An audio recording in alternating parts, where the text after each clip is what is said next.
ऐसा मत करो, मैं मर जाऊंगी। भाग 2। मुझे कुछ भी समझ में नहीं आ रहा था। शाम को भाई ऑफिस से आए तो उनका मुंह भी लटका हुआ था। बिना खाना खाए वह अपने कमरे में चले गए। अभी कुछ देरी गुजरी थी जैसे तो अचानक घर में तूफान सा आ गया। भाई की कमरे से ज़ोर ज़ोर से चीखने चिल्लाने की आवाज़ आ रही थी, लेकिन इस बार की आवाज़ भाभी की नहीं बल्कि भाई की थी। मैं भागती हुई भाई के कमरे में गई तो देखा भाई बहुत ज़ोर ज़ोर से चीख रहे थे और रो रहे थे। मम्मी पापा भी भाई की कमरे में आ चुके थे। भाई चीखते हुए कह रहे थे, पापा नीलम को बचा लो। वह प्लीज़ पापा नीलम को बचा लो। भाई भाभी की तरफ इशारा करते हुए बोले। मैं भाभी के पास गई। वो औंधे मुँह पड़ी थी और उनके मुंह से खून निकल रहा था, जिसे देखकर ही मेरे मुंह में चीख निकल गई। भाई ज़ोर ज़ोर से चीखते हुए पापा से कह रहे थे, प्लीज़ पापा नीलम को बचा लो, हमें इसे अस्पताल लेकर जाना चाहिए। लेकिन पापा बोले, नहीं कार्तिक, हम इसे अस्पताल लेकर नहीं जाएंगे। इसने अपनी मौत को खुद बुलाया है। ये अपनी मौत की खुद जिम्मेदार है। इसे खुदकुशी की है। हम इसे अस्पताल लेकर नहीं जाएंगे। इतना कहकर पापा ने आगे बढ़कर भाभी की खुली हुई आँखों को बंद कर दिया। भाभी इस दुनिया से जा चुकी थी। मैं चीखे मार मार कर रो रही थी। मम्मी की आँखों से भी आंसू बह रहे थे। भाभी अब इस दुनिया में नहीं थी। मैं इस सच्चाई को एक्सेप्ट नहीं कर पाया रही थी। भाई एकदम बेजान से होकर बेड पर गिर पड़े थे। बेटियां तो पराये धन होती हैं। पापा के पीछे पीछे मैं किचन में आई तो देखा पापा सचमुच भाभी के लिए नाश्ता बना रहे थे।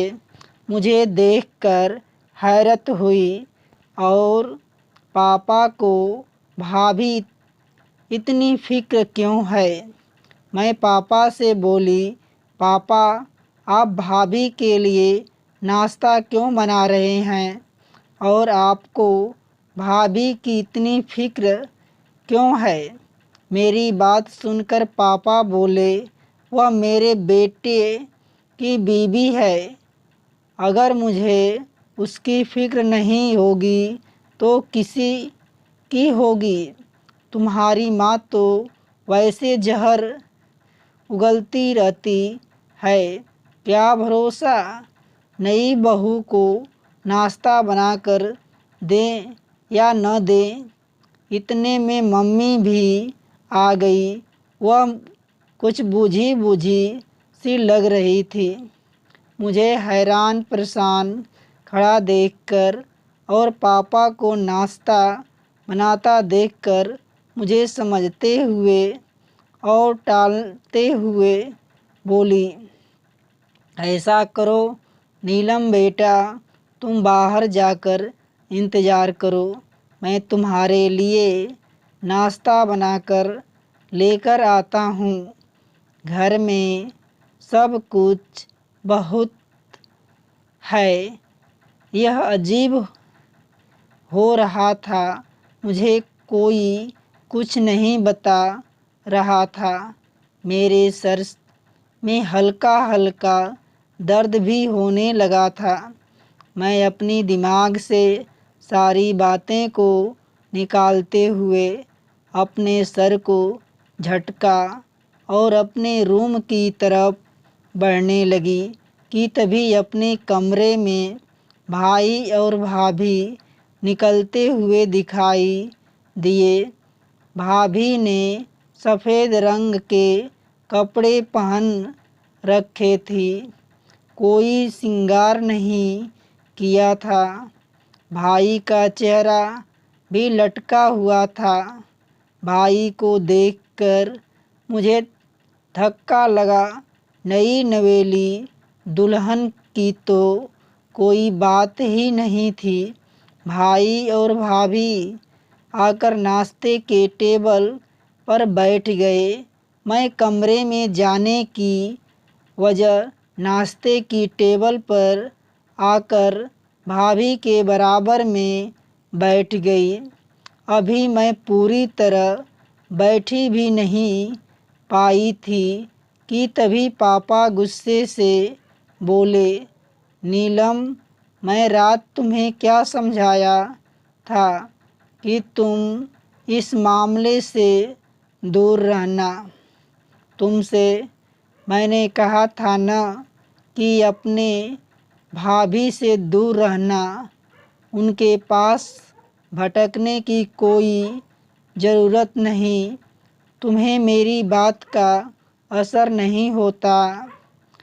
शरीफ लड़कियां ऐसी नहीं होती कि उनके माता पिता जो बात कहें उन्हें न माने।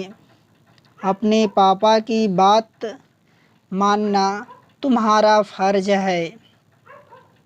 पापा की बात सुनकर भाई ने बहुत गुस्से में पापा की तरफ देखा और बोले, पापा, हम लोग इतने शरीफ भी नहीं हैं। पापा ने भाई की बात तो सुनी लेकिन उसे अनसुना कर दिया। मैं उठी नहीं, बैठी रही और नाश्ता करती रही।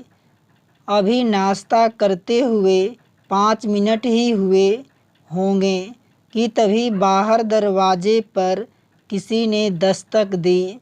बाहर दरवाजे दस्तक का होना था कि भाभी के चेहरे पर हवाइयाँ उड़ने लगी। उनका चेहरा एकदम सफ़ेद पड़ गया। दरवाज़ा खोलने के लिए भाई और पापा गए। पीछे पीछे भाभी भी चली गई थी। मैं भी उनके पीछे पीछे जाने ही वाली थी कि मम्मी ने मुझे रोक लिया और बोली, तुमसे तुम्हारे पापा से क्या कहा कि ज़बरदस्ती बड़ों के बीच में टांग बढ़ाने की कोई ज़रूरत नहीं है। यहीं बैठी रहो, नाश्ता करो और अपने कमरे में जाओ।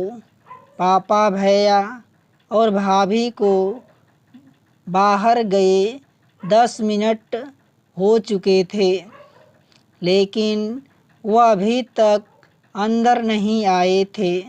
पापा, नहीं, इतनी देर तक क्या बात हो रही थी पता नहीं। आने वाला इंसान कौन था? मम्मी चुपचाप बैठी नाश्ता कर रही थी, जैसे उन्हें कोई फ़र्क नहीं पड़ता।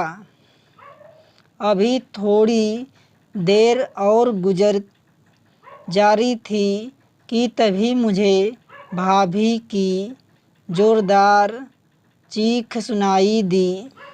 मैं एकदम उठकर बाहर की तरफ भागी कि तभी मम्मी ने मेरा हाथ पकड़ लिया और बोली, नीलम, तुम्हें एक बार मैं समझाया, मैं नहीं आता तुम्हें इस मामले से दूर रहना।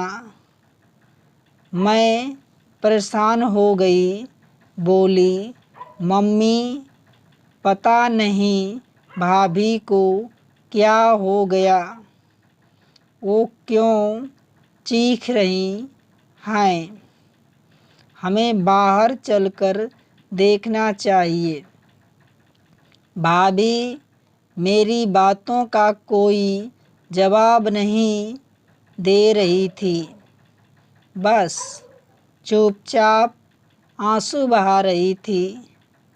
मेरे चीखने चिल्लाने पर बस इतना बोली, नीलम, मैं कुछ नहीं कर सकती, मुझे अपने घर को बचाना है, उसे तोड़ना नहीं है, मैं मजबूर हूँ। नीलम, मैं कुछ नहीं कर सकती। पापा ने और भाई ने बाहर से दरवाज़ा लगा दिया। मैं दरवाजे को ज़ोर ज़ोर से पीट रही थी, लेकिन कोई दरवाज़ा नहीं खोल रहा था। भाभी की चीखें अब और ज़ोर से आने लगी थी। वह बार बार ज़ोर ज़ोर से चीख रही थी। लगभग 2-3 घंटे के बाद पापा ने दरवाज़ा खोला और वह तीनों अंदर आए। भाभी अपने कमरे की तरफ चली गई। मैं भी भाभी के साथ उनके कमरे में जाने लगी तो पापा गुस्से से बोले, इस बेगैरत औरत के पास जाने की कोई ज़रूरत नहीं है। इस बार मैं भी ज़रा गुस्से से बोली, पापा, आप ऐसा क्यों कह रहे हैं? आप भाभी को बेगैरत क्यों कह रहे हैं? पापा ने मेरी बात का कोई जवाब नहीं दिया और अपने कमरे में चले गए। मैं गुस्से से बोली, इस घर में सुकून नाम की कोई चीज़ नहीं है। कोई किसी को कुछ बताता ही नहीं है। ये कहते हुए मैं कमरे में आ गई, लेकिन मुझे भैया भाभी की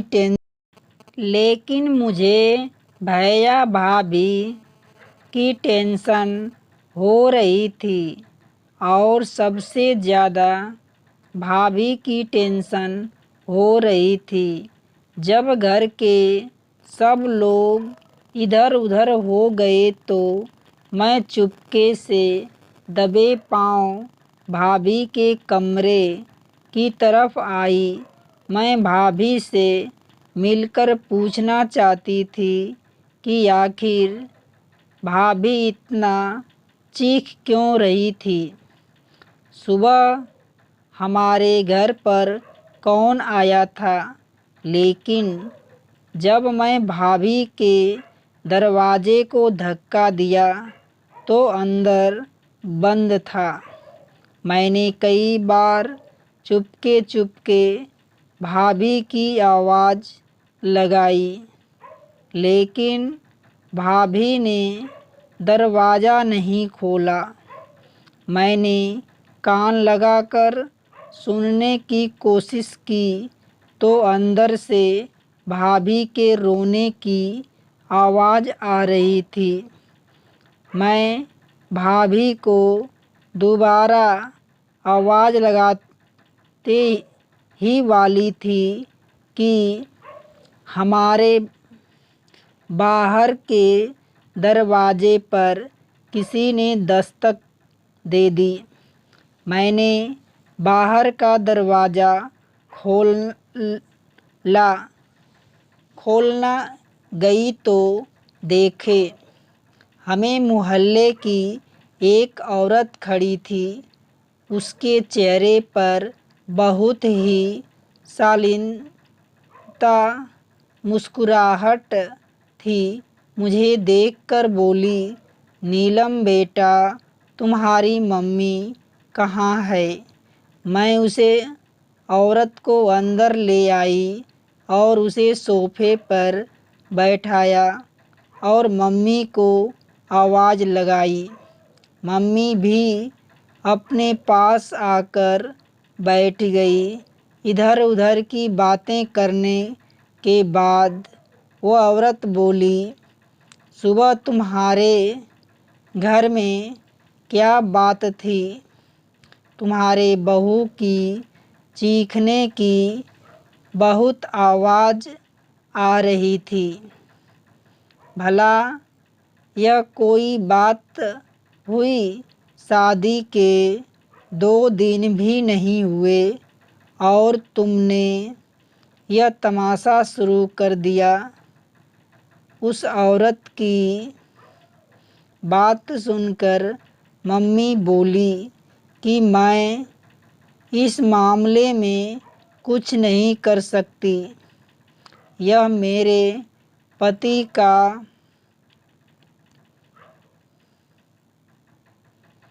मामला है, वह खुद ही इसे सुलझा लेंगे। मम्मी की बात सुनकर वो औरत बोली, अरे बीबी जी, ये क्या बात हुई? तुम्हारे पति का मामला कैसे हो गया? या तो तुम्हारे बेटे का मामला है। तुम्हें भी इस मामले को सुलझाना चाहिए। मम्मी आगे कुछ नहीं बोली और चुपचाप उठकर अपने कमरे में चली गई। वो औरत भी मुंह बनाती हुई वापस अपने घर चली गई। मैं मम्मी के पीछे पीछे जाकर कमरे में देखा तो मम्मी बैठी रो रही थी। मैं मम्मी के पास आई और उन्हें जो चुप करने की लगी। मम्मी, क्या बात है?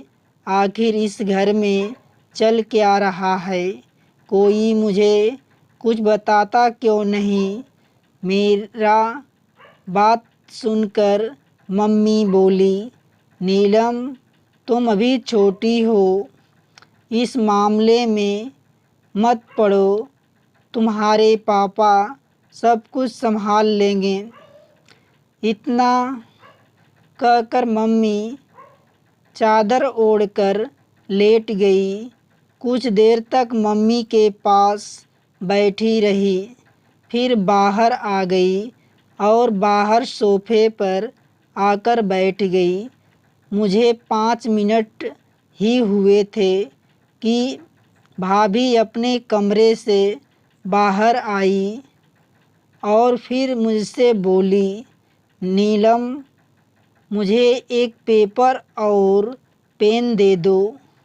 मैंने कहा, भाभी, आप पेपर और पेन का क्या करोगी?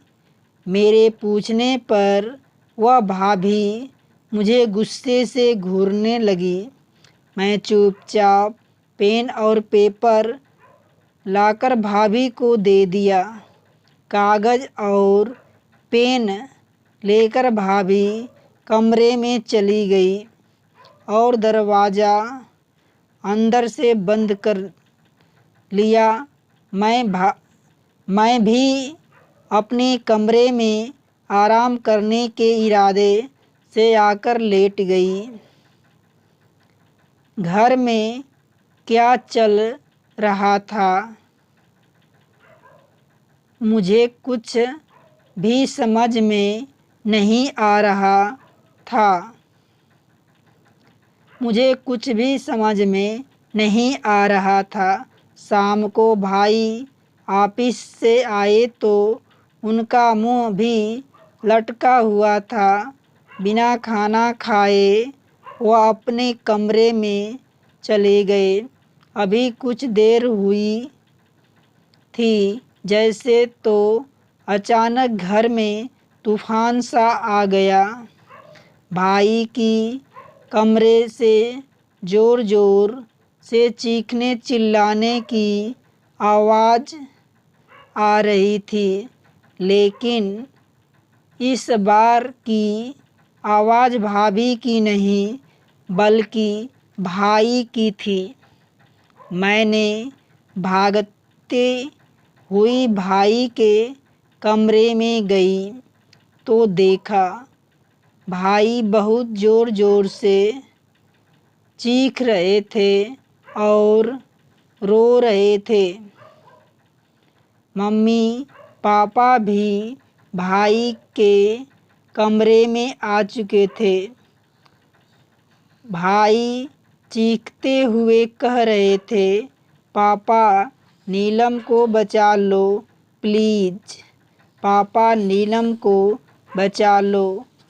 भाई भाभी की तरफ इशारा करते हुए बोले। मैं भाभी के पास गया।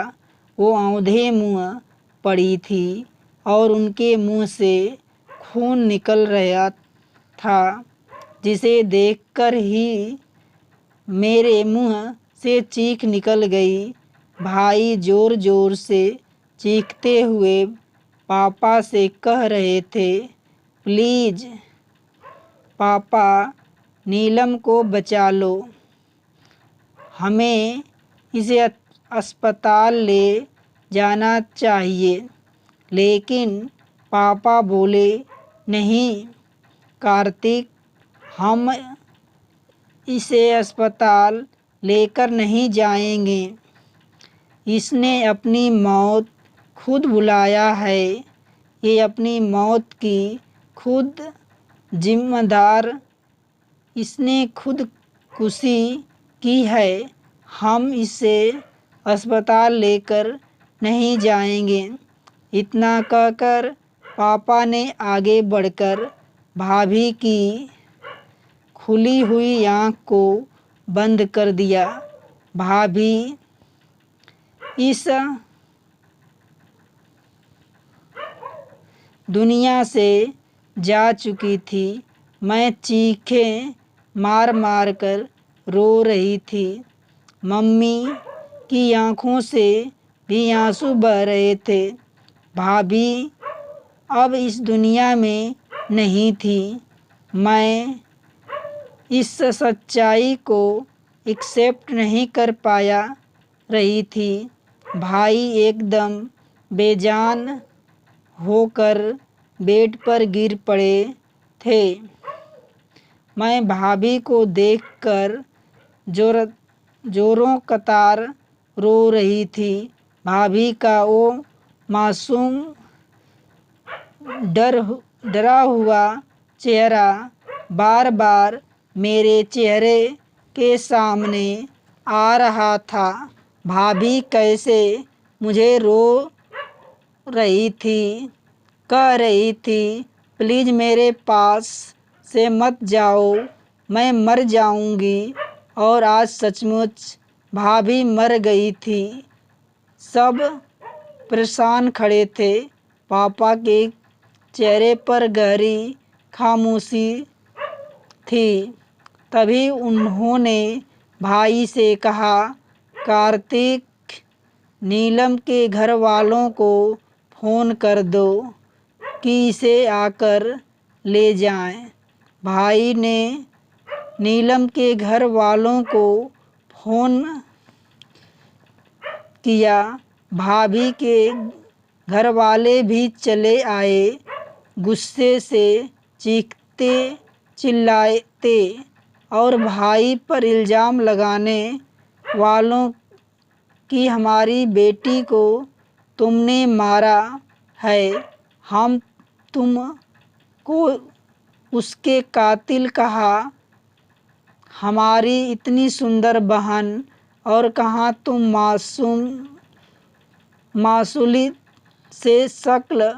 मामूली से शक्ल के आदमी चिढ़ते थे। तुम हमारी बेटी से क्यों कि लोग कहते हैं हूर के मंगूर में लंगूर, और शायद इसलिए तुमने हमारी बेटी को जान से मार दिया।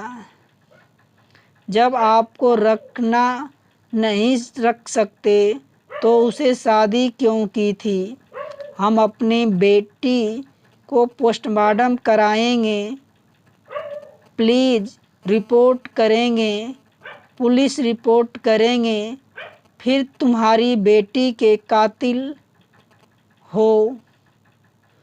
भाभी के मायके वाले भाई को धमका रहे थे और उन पर इल्ज़ाम लगा चुके थे। पापा भी किसी गहरी सोच में डूबे थे। पापा ने हम सभी को भाभी के कमरे से बाहर निकाल दिया और कहा, तुम सब लोग बाहर जो बैठे हो। हम सब के बाहर जाने के बाद पापा के अंदर के कमरे में बंद कर लिया और अंदर ही बैठ गए।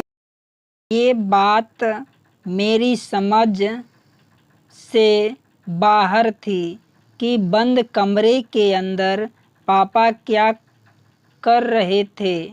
भाभी के मायके वाले भाभी की बॉडी को ले गए थे, लेकिन पापा अंदर कमरे में बंद बैठे थे, ना बाहर आ रहे थे और ना अंदर किसी के आने दे रहे थे।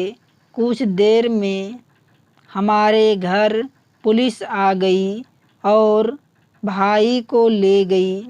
बहुत देर पूछताछ करने के बाद पुलिस ने भाई को छोड़ दिया। पुलिस की टीम हमारे घर पर भी आई। पापा घर के किसी भी सदस्य तो अंदर नहीं आने देते थे, लेकिन पुलिस को अंदर आने दिया। पता नहीं पापा ने पुलिस से क्या कहा। कमरे में घूम घूम कर वह सारी चीज़ पुलिस को दिखा रहे थे। पुलिस सारे कमरे की तलाशी लेने के बाद जा चुकी थी। मम्मी और भाई का रो रो कर बुरा हाल था। पापा भी चुपचाप से बैठे थे। आखिर मुझसे नहीं रहा गया तो मैं गुस्से से फट पड़ी। बोली, तुम लोग मुझे कुछ बताते क्यों नहीं हो?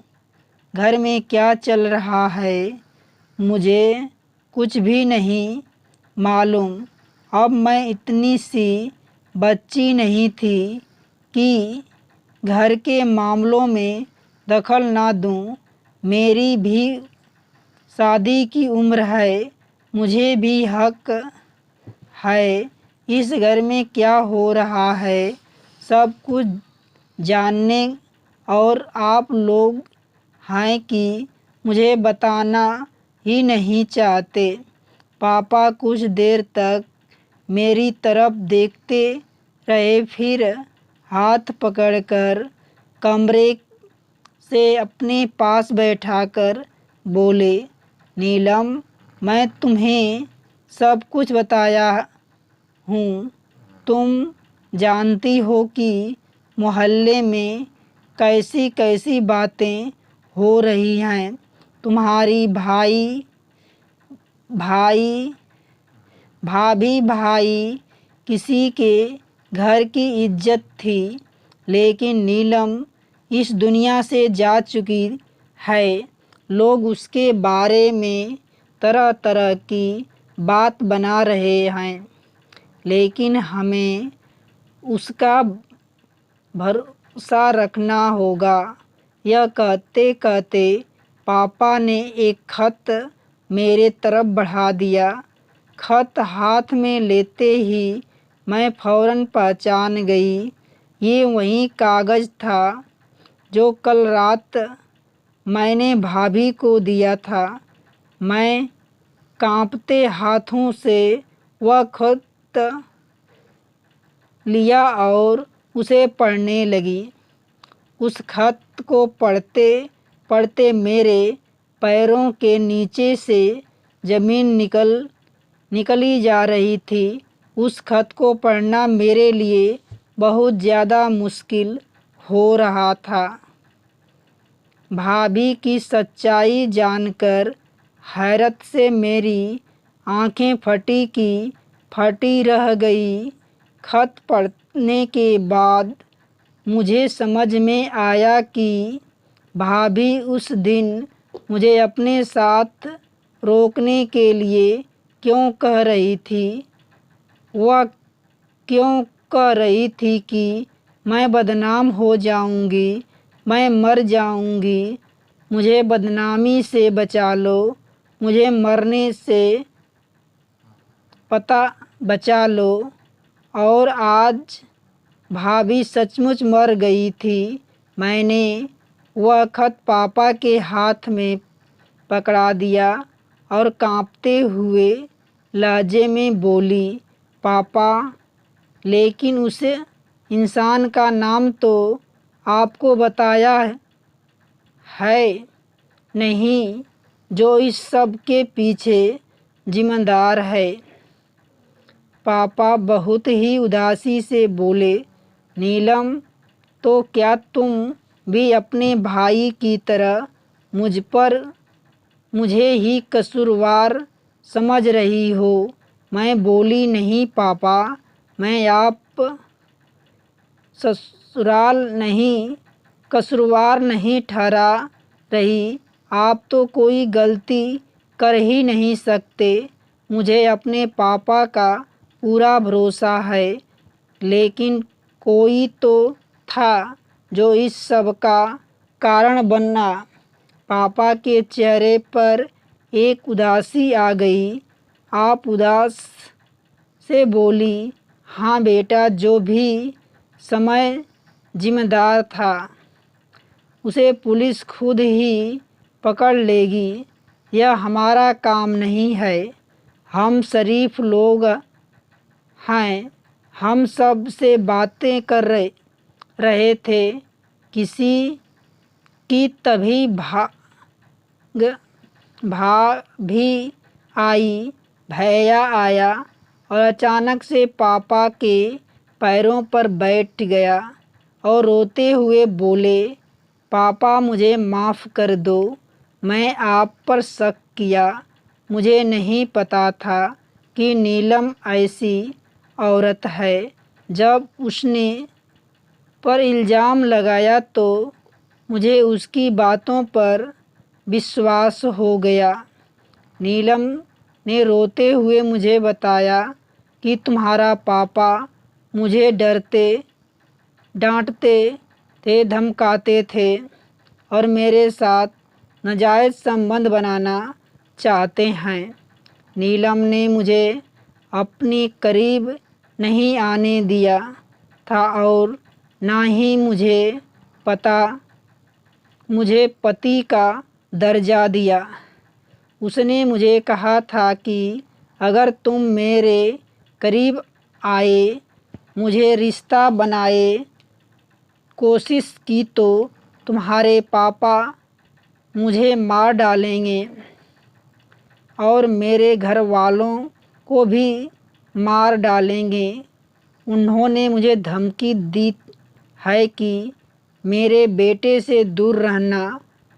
मुझे नीलम की बातों पर ना चाहते हुए भी यकीन हो गया था और इसी के लिए उस रात मैं बाहर घूम रहा था। मैंने आपके दिए हुए तोहफे को भी आग लगा दिया। मैं बहुत ज़्यादा परेशानी में था, लेकिन मरते हुए नीलम ने मुझे सब कुछ बता दिया था कि तुम्हारा पापा बेगुनाह हैं। तुम्हारे पापा को तो मैं जानती भी नहीं थी, बल्कि मेरा रिश्ता तो मेरे एक फ्रेंड से है। वह अब मेरे साथ मेरे कॉलेज में ही पढ़ता था। हम दोनों के आपस में प्यार हो गया था और हम दोनों पति पत्नी की तरह रहने लगे थे। शादी नहीं हुई थी, लेकिन जल्द ही शादी करने वाले थे। लेकिन तब तक उसकी शादी मेरे साथ हो गई। नीलम ने बताया कि उसका बॉयफ्रेंड उसे अब धमकाने लगा था। उसने कहा था कि अगर अब तुम अपने पति के साथ संबंध बनाए तो मैं तुम्हें जान से मार दूंगा। तुम्हारी कुछ तस्वीर मेरे पास है, वह वायरल कर दूंगा और तुम्हें बदनाम कर दूंगा।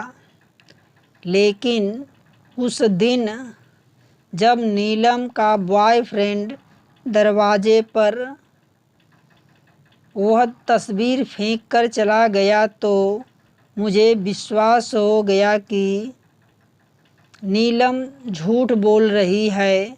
मैं बहुत ज़्यादा शर्मिंदा था कि मैं अपने पापा पर शक किया और इसलिए गुस्से में मैं नीलम पर हाथ उठाया था।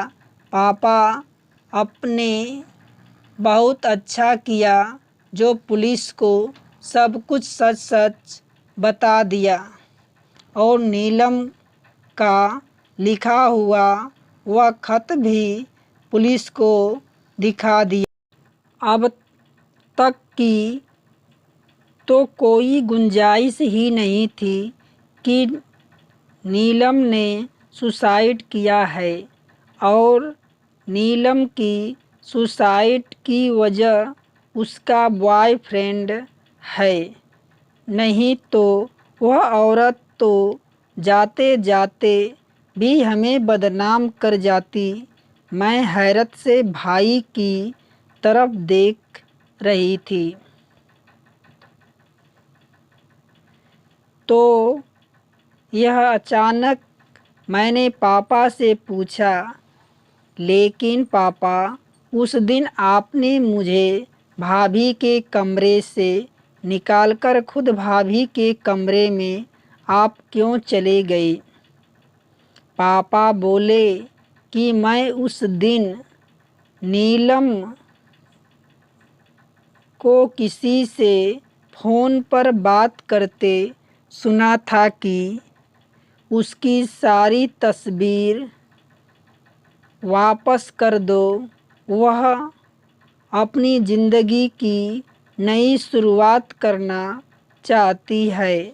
वह किसी से रो रो कर बात कर रही थी।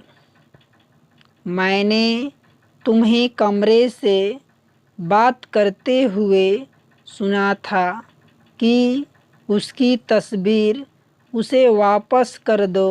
वह अपनी ज़िंदगी की नई शुरुआत करना चाहती थी। वह किसी से रो रो कर बात कर रही थी।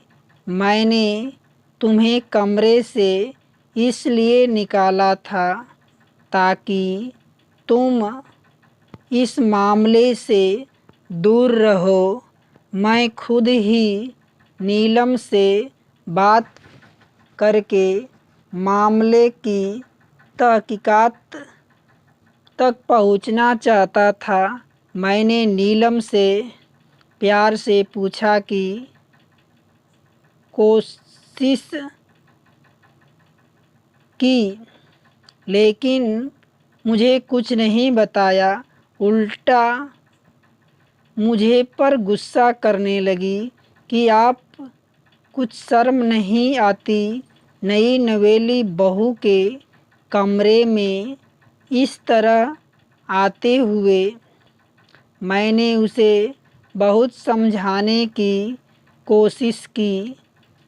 तुम मुझे अपने पापा की तरह समझ सकती है और मुझे अपने दिल की सारी बातें शेयर कर सकती, लेकिन उसने मुझे कुछ नहीं बताया।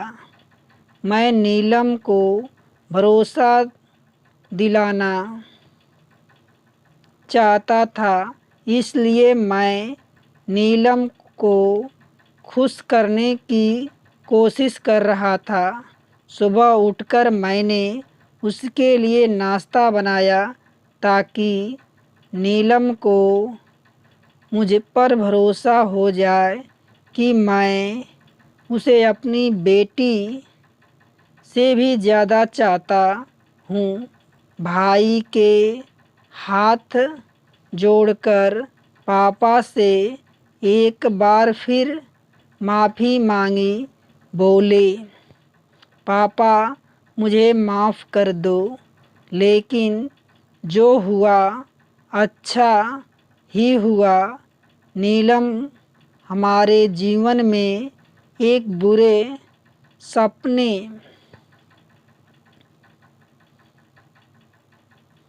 की तरह आई थी जो जल्दी ही हमें सारी परेशानियों से मुक्त करके चली गई। मैं हैरानी से भाई की तरफ देख रही थी।